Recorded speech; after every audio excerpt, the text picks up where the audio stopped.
মঙ্গলবার পহেলা বৈশাখ, সেই উপলক্ষে আজ নববর্ষ উৎসব।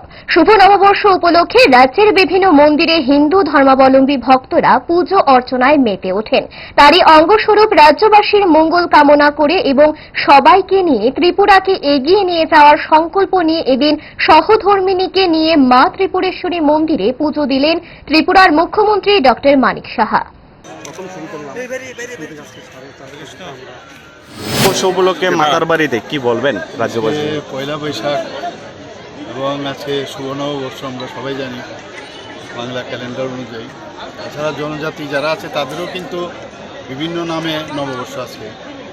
তো মা ত্রিপুরেশ্বরীর কাছে এসছি, আজকে সস্ত্রীক এসছি, সে সমস্ত ত্রিপুরাবাসীর মঙ্গল কামনা করেছি এবং আমাদের ত্রিপুরা যেভাবে সামনের দিকে এগিয়ে যাচ্ছে যাতে আগামী দিনও সবাইকে নিয়ে আমরা এগিয়ে যেতে পারি, সব দিকে সবাই যেন ভালো থাকে সেই প্রার্থনাই মার কাছে করি।